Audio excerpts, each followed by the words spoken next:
In this episode, we focus on what happens after an AI system goes live, because the moment a model enters the real world starts changing around it. Artificial intelligence, AI, systems do not sit in a vacuum.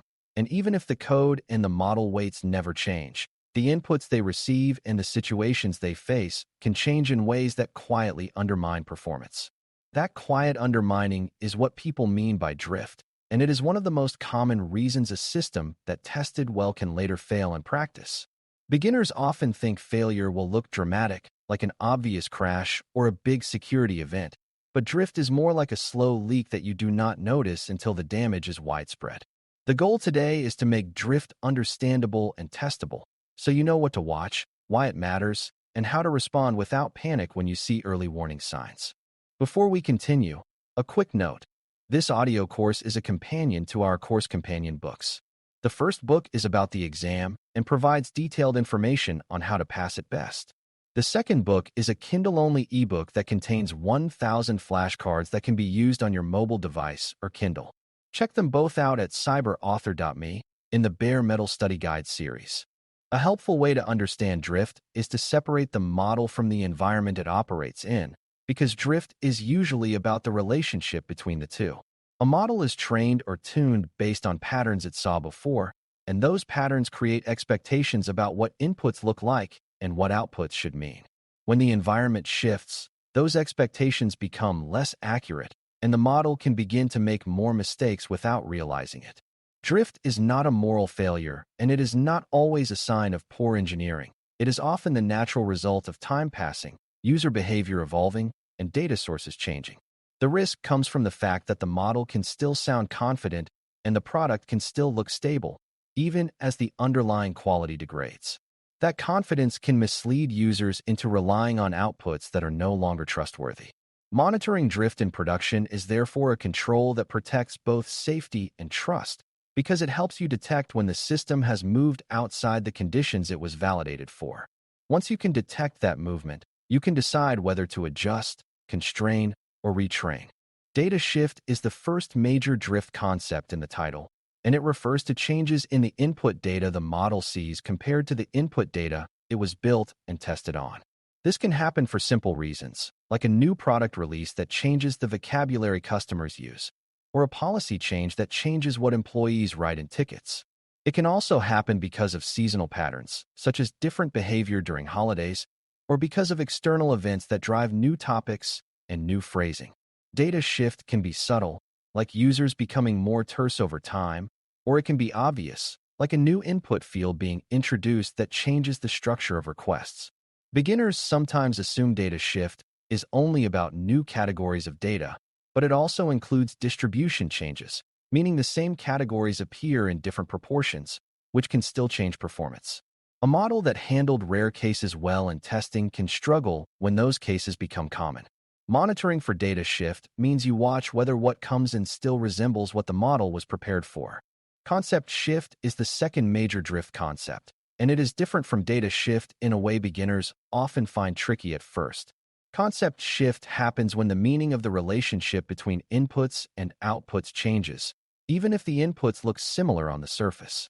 Imagine the model learned that certain words usually indicate urgency, but the organization changes its definition of urgent, so the same words now require different handling. Another example is when user expectations change, such as when customers become less tolerant of delays, so the same complaint language now signals a higher risk of escalation. In these cases, the data may look familiar, but the correct answer has changed because the world's rules have changed.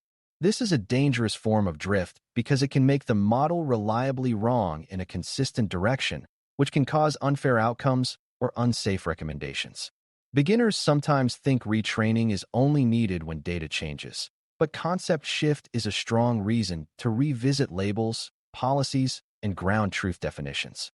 Monitoring for concept shift means you look for evidence that outcomes are changing, not just inputs.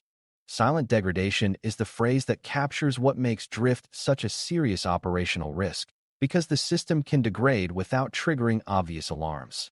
In traditional software, many failures produce visible errors, such as timeouts, crashes, or failed transactions. But drift produces plausible outputs that are simply less correct less fair, or less safe.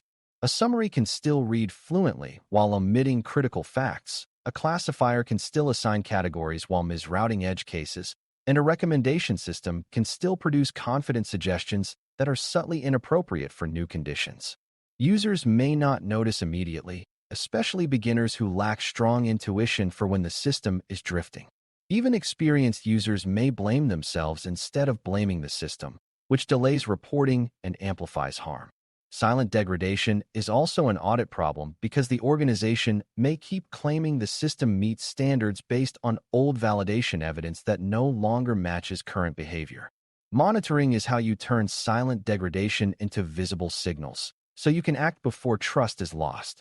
Without monitoring, drift becomes a slow-moving incident that feels inevitable in hindsight. To monitor drift effectively, you need a baseline, which is the reference picture of what normal looks like when the system is healthy. A baseline is not a single number. It is a set of expectations about input patterns, output quality, error rates, and user outcomes that were true during validated operation. Beginners often assume baselines are built once and never changed, but baselines must be tied to a specific model version, configuration, and environment, because a new version can legitimately shift behavior. The important part is that each baseline is documented and connected to evidence, so you know what you are comparing against. A baseline can include things like typical input lengths, common topics, distribution of categories, and rates of safety-related events like refusals or escalations. It can also include user experience signals like complaint frequency and rework rates, because those can reveal drift even when technical metrics look stable. Baselines give you the power to say something has changed, not just that something feels off. When drift monitoring is disciplined, baselines make discussions factual instead of emotional. One of the strongest beginner habits to develop is to monitor both input signals and outcome signals, because drift can show up in either direction first. Input signals include changes in data distributions, topic shifts, language shifts, and changes in missing or malformed inputs that can degrade performance. Outcome signals include changes in accuracy against sampled ground truth, changes in error patterns, changes in safety events, and changes in human overrides or corrections.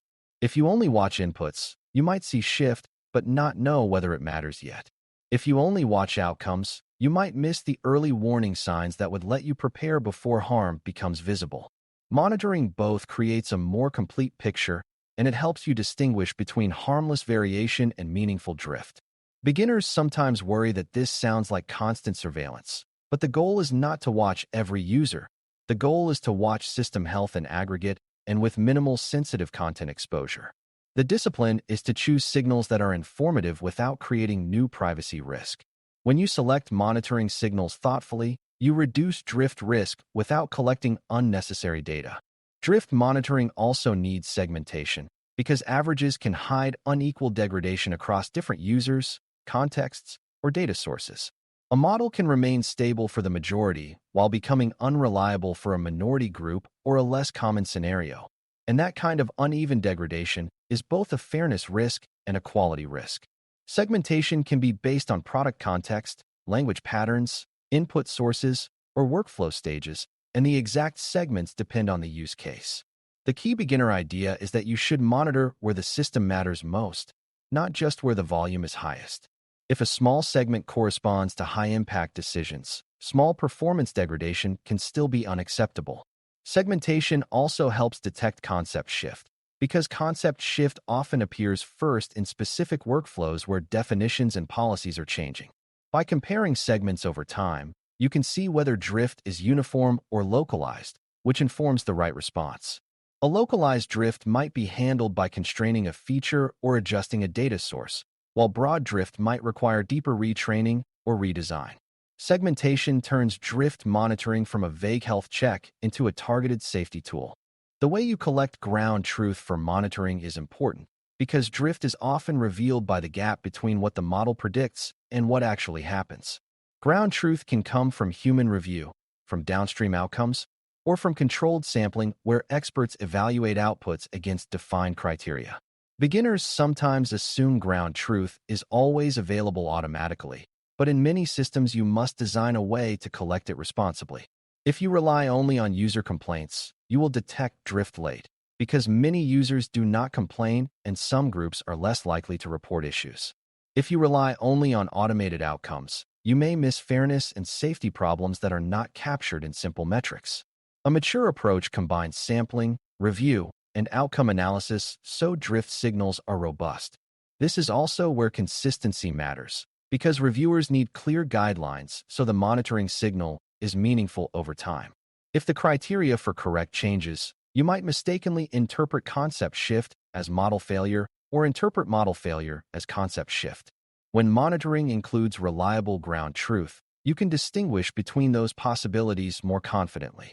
Alerts and thresholds are a practical part of monitoring that beginners often misunderstand, because they assume an alert is only meaningful when it indicates a certain failure.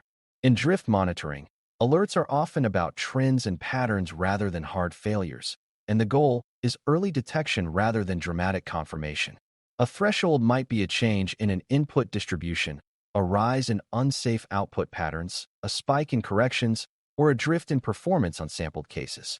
The important design idea is that thresholds should trigger investigation, not panic. An investigation should have a clear owner and a clear next step. If alerts are too sensitive, teams will ignore them, and you will lose the benefit of monitoring. If alerts are too quiet, you will detect drift only after harm is visible. A balanced alert strategy is connected to risk, meaning higher impact features deserve tighter monitoring and faster response. Beginners should also learn that the absence of alerts is not proof of health if your monitoring signals are poorly chosen. Good alerting comes from good baselines, good segmentation, and meaningful ground truth, all working together. When drift is detected, the response should be governed, because an impulsive response can create new risk. One response is to constrain the system, such as limiting it to the contexts where it still performs reliably or requiring more human review for outputs that show higher drift risk. Another response is to adjust data sources, such as correcting a broken pipeline or removing a new source that introduced noise or sensitive content. Another response is to retrain or retune, but retraining should not be treated as a reflex, because retraining can amplify poisoning risk, embed new bias, or introduce new safety failures if done without discipline. Beginners sometimes assume retraining always fixes drift, but if the concept has shifted, you may first need to update labels and definitions so the model learns the new reality correctly. In many cases, drift response looks like a controlled change event with testing, validation, and rollback readiness, because any fix is itself a change that can create regressions. Treating drift response as a structured workflow keeps the organization from chasing symptoms without addressing causes. The best programs make drift response predictable, so teams know what happens when monitoring signals appear. Drift monitoring is also connected to security and abuse patterns, because attackers can intentionally create drift-like effects by manipulating inputs at scale. If an attacker floods the system with certain patterns, they might push distributions in a way that weakens detection or degrades performance for certain groups. Even without an attacker, misuse can create unusual input patterns that resemble drift, and distinguishing between natural change and adversarial change is part of mature monitoring. This is why monitoring should include signals of abuse, such as repeated probing behavior, unusual volume spikes, and repeated attempts to trigger policy boundaries. Beginners might think this belongs only in a security chapter, but in AI systems, drift and abuse can blend because both change what the system sees and how it behaves. A healthy response team considers both possibilities and investigates with evidence, looking at timing, sources, and patterns. This also highlights why logs and monitoring data must be handled carefully, because you need enough information to investigate without creating new privacy exposure. When monitoring is designed with both drift and abuse in mind, it becomes a more powerful control. Human oversight remains essential even with strong monitoring, because drift often shows up first as a change in trust, confusion, or rework in the human workflow. People notice when they are spending more time correcting outputs, when summaries feel less relevant, or when the system seems to misunderstand new topics. Those signals should not be dismissed as subjective noise. They should be treated as early indicators that the system's environment has shifted. A mature program makes it easy for users to report issues, encourages those reports without blame, and connects them to monitoring and investigation. Beginners sometimes think feedback loops are informal, but in risk management, feedback loops are part of control because they surface issues that metrics cannot capture. Feedback also helps identify concept shift, because humans often recognize when policy or meaning has changed before the metrics reflect it. The key is to turn feedback into action, such as creating new test cases, adjusting thresholds, or revisiting labels, rather than letting it accumulate as frustration. When human observation is integrated with technical monitoring, drift becomes easier to catch early.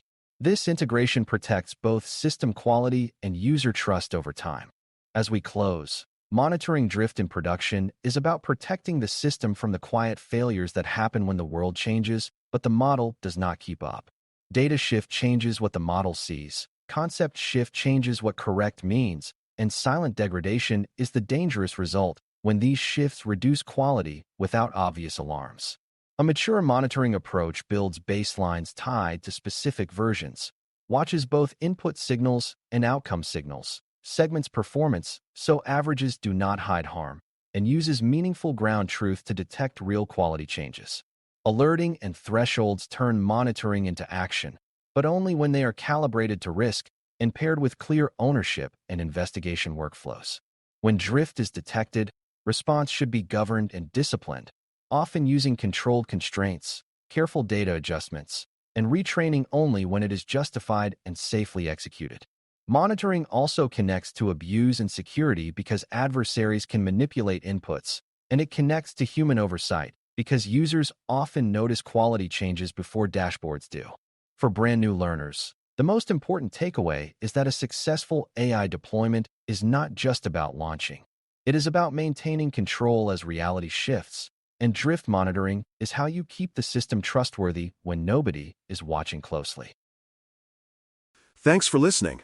For more audio courses, daily newsletters, and more, please visit BareMetalCyber.com.